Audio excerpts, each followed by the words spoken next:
This is the 39.6 Facebook Live Finance Show, also now streaming live to YouTube. This is the show that teaches high earners like yourself how to make your money work for you so you don't have to work for your money.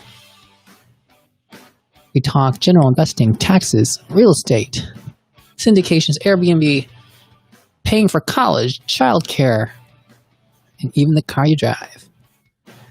Today we're going to do a quick 5-minute Friday episode, which usually means 6 or 7 minutes. Thank you to everybody who joined yesterday.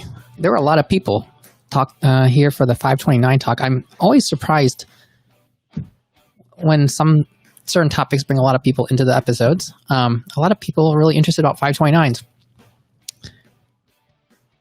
And just as a recap, yesterday's episode was why we don't have one. Primarily is because we live in Texas where there's no state tax and there's no tax deduction.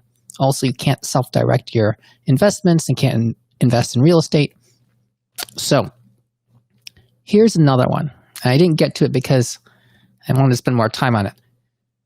For very high earners, this is a potential substantial problem, especially if you fill up a 529 with a lot of money. Let's pretend you invest $150,000 over the course of 15 years. And then by the time your kid goes to college, there's $300,000 in the 529. Then your kid gets a scholarship. Fantastic. People always say, what if my kid gets a scholarship?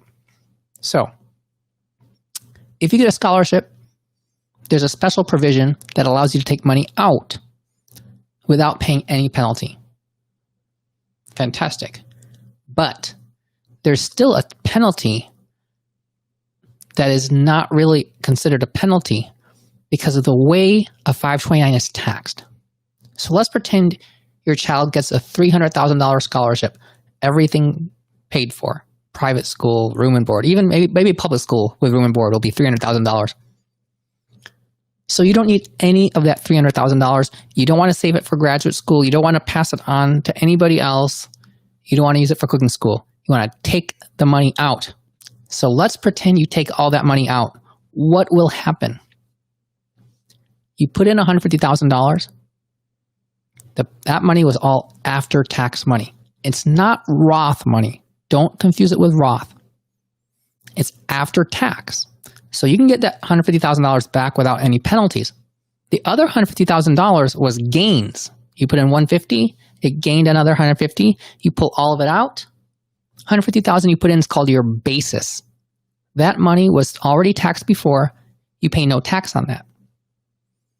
The extra $150,000, the gains, you have to pay tax on this. How much tax do you pay? A lot of people think it will be taxed as capital gains. It is not taxed as capital gains. It is taxed as ordinary income at your marginal tax rate. If you had just put that money in the regular taxable brokerage account, you would have had to pay taxes along the way with dividends. But the capital gains would be taxed as capital gains, at most 23.8%. Here is taxed as ordinary income. At the federal level, that's 37%. Plus, you potentially have to pay state tax on it. For example, if you took a state tax deduction, you could have to pay that tax back. So a taxable account can be much more favorable than a 529 plan, especially if you're at a high tax rate and you're potentially taking gains out at very high ordinary income tax levels. If your ordinary income tax is like 12%, not a big deal, but at 40% is a huge deal. There's no tax loss harvesting inside of a 529. Okay, it is tax efficient on the way in, but you can't generate any losses. So you can get in trouble. Now, if you're taking money out and you don't want to take all of it out, let's just say you want to take out $150,000 of it, $150,000, the $150,000 you put in, there's another catch. You can't just take out the $150,000 that you contributed. and leave the 150,000 of gains in there. In a Roth IRA, you can do that. You can make contributions and take out your contributions penalty-free, tax-free, and leave the earnings in there. You can't do that in a 529. It has to come out pro rata. That means if 150,000 went in and you have 150,000 of gains, so it's 50% contributions, 50% gains. If you take out $1,000, half of that, 500, would have to be basis or contribution, and the other half has to be earnings. For every dollar you take out, it has to come out pro rata to the proportion in there at the time of the withdrawal. So if you want to take out 150,000 of it, 75 would be basis, not taxed.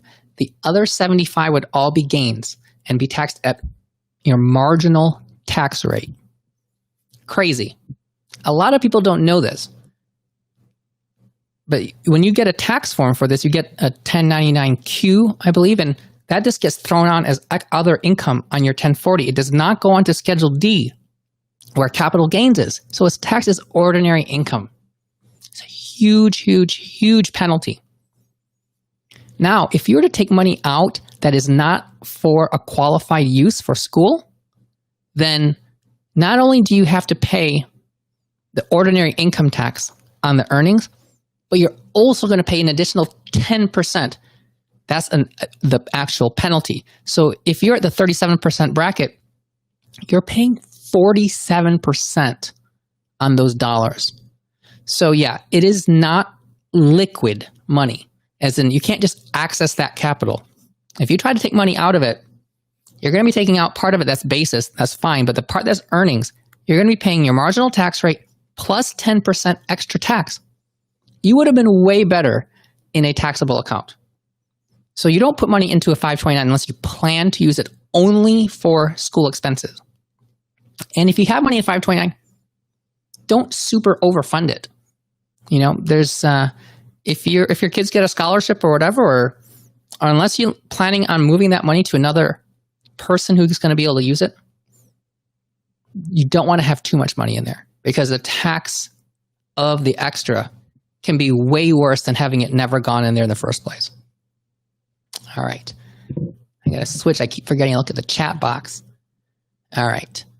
Glad I stopped the 529 funding. So maybe this applies to you, maybe it doesn't. But yeah, if you have too much in there, or if any of these pertain to you, just be careful. Just know what you're doing with it. And thank you very much for coming. Yeah, why don't they tell us this? Nobody tells anybody. That's why I'm here. Okay, so anytime you use an account with a special name, you should know why you're using it. It should be distinctly better than the alternative, which is always a taxable brokerage account. If you're using an IRA, 403B, 457B, anything, you should be choosing that you're using one of those alternative funds or alternative buckets because it has some benefit to you.